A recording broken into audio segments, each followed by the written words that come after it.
নতুন একটা মজাদার রেসিপি নিয়ে হাজির হয়েছি। আজকে আমি তৈরি করে দেখাবো খুব সহজে সেমাই তৈরি।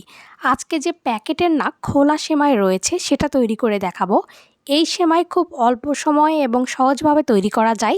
এখানে আমি 250 গ্রাম পরিমাণ খোলা সেমাই নিয়ে নিয়েছি। এই সেমাই দিয়ে আজকে সেমাই রান্না করে দেখাবো।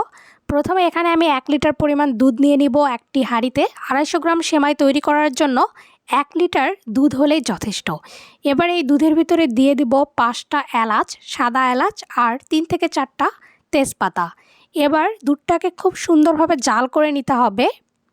250 গ্রাম সেমাই তৈরি করার জন্য 1 লিটার দুধ দিয়ে এই সেমাই তৈরি করলে সেমাইটা খেতে ভীষণ মজা হয়ে থাকে। আপনারা চাইলে দুধের পরিমাণ একটু কম দিয়েও এই সেমাই তৈরি করে নিতে পারবেন, তবে 1 কেজি দুধ দিলেই সেমাইটা ভালোভাবে তৈরি হবে। এবার এখানে চিনি অ্যাড করে দেব। আমি এখানে 200 গ্রাম পরিমাণ চিনি অ্যাড করে দিয়েছি। আপনারা আপনাদের মিষ্টির টেস্ট অনুযায়ী চিনিটা এখানে অ্যাড করে দিবেন। এবার খুব সুন্দরভাবে দুধটাকে ভালো করে জাল করে বলক তুলে নিতে হবে। গ্যাসের ফ্লেমটাকে লো ফ্লেমে রেখে খুব সুন্দরভাবে কয়েকটা বলক তুলে নেব দুধের। এবার সেমাইগুলো একটি পাত্রে খুব সুন্দরভাবে নিয়ে নিয়েছি। এবার যে দুধটা খুব সুন্দরভাবে জাল করে নিলাম, দুধগুলো অল্প অল্প করে সেমাইয়ে দিয়ে দিব।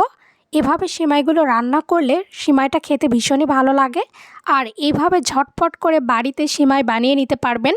এই সেমাই বানানোর একদমই কোনো ঝামেলা নেই। ঝটপট চটজলদি এই সেমাই তৈরি করা যায় এবং খেতেও ভীষণ মজার হয়ে থাকে।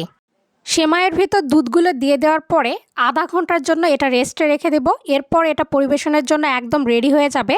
এবার যে তেজপাতাগুলো দিয়েছিলাম সেমাইয়ে, এবার এই তেজপাতাগুলো উঠিয়ে নিলাম, কারণ তেজপাতার ফ্লেভারগুলো সেমাইয়ের ভিতরে খুব সুন্দরভাবে চলে গেছে। এটা এখন উঠিয়ে ফেলে দিতে হবে।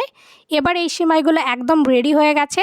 চটজলদি বানিয়ে নিতে পারেন মজাদার মুখরোচক এই সেমাই। ভিডিওটিতে অবশ্যই একটি লাইক দিয়ে পাশে থাকবেন।